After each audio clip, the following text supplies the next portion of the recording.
日本史。三浦一族とその後。源頼朝の死後、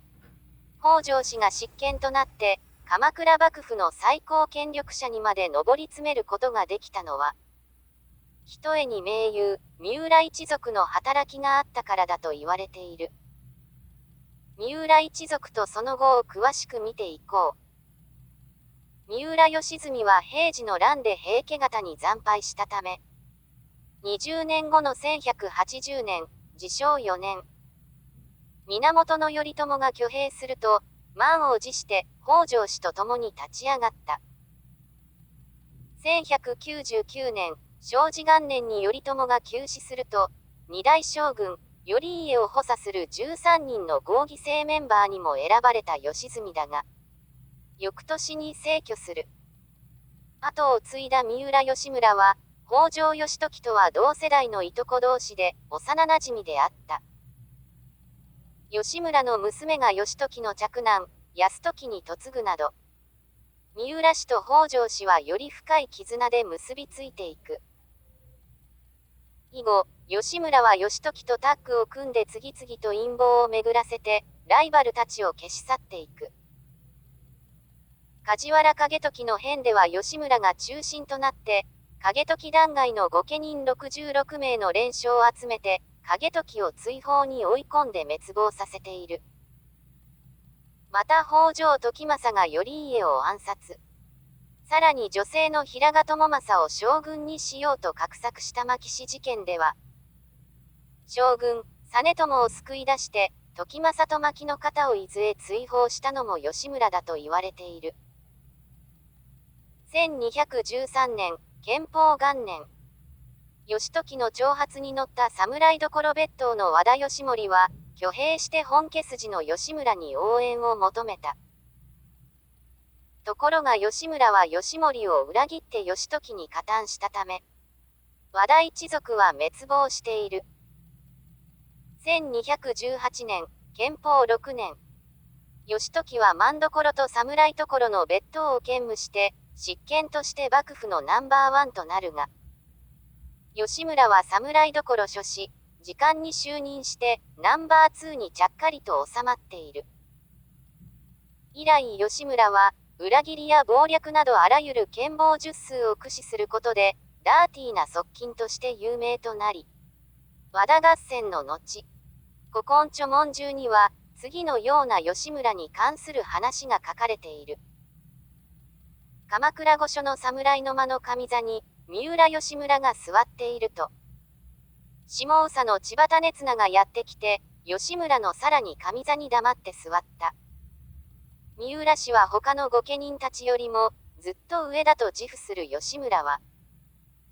まだ若い種綱が上座に座ったことに我慢ならずに、下総の犬は寝場所を知らぬので、困ったものだと言い放った。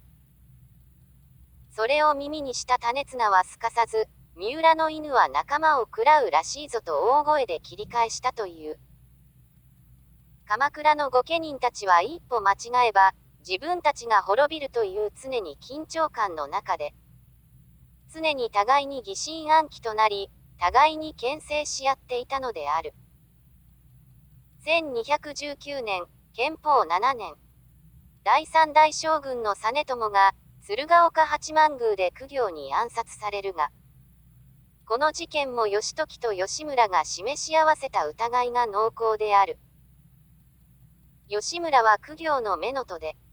公暁を洗脳して実朝を殺害させたとされている。その日、義時は、実朝の脇役として随行する予定であったが、直前に交代していることからも、義時と義村の共謀説が浮かび上がってくる。公暁は次期将軍になるため、実朝の首を持って義村の邸宅に向かう途中、私こそは将軍にふさわしい。うまく取り計らうように、迎えの兵士をよこすように、と義村に使者を送っている。ところが公暁は義村が差し向けた迎えの兵士ではなく、刺客たちによって討ち取られている。義村は公暁討伐の功により駿河守に任じられるとともに、源氏将軍の嫡流は断絶した。三代将軍、実朝が朝廷に接近したため、義時が吉村に命じて暗殺させたのではないかと言われているが、私もその説を支持したい。後鳥羽上皇は実朝の死後、幕府の力を恐れ義時討伐を計画して、1221年にはついに承久の乱が勃発する。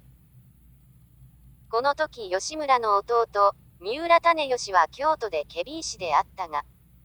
上皇方についてしまう。胤義の妻は、元は亡き頼家の寵愛を受け、善行という男の子を設けていた。ところが頼家は時政に、善行は義時に殺されたため、妻は毎日頼家と善行の死を悼んでいた。そんな妻を憐れんだ胤義は、北条討伐のために上皇方に加わったのである。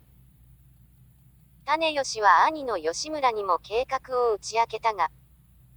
吉村は弟を裏切ってすぐに義時に上皇の計画を知らせた。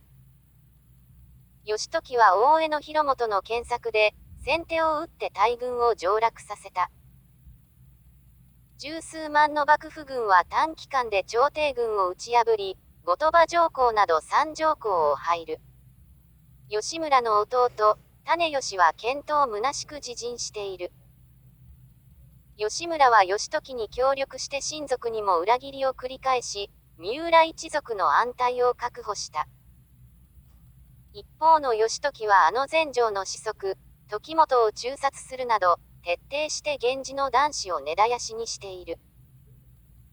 自らの一族繁栄のため絶妙に息の合った二人であったが、1224年、元仁元年に義時が病死すると、吉村の行動がにわかに変化する。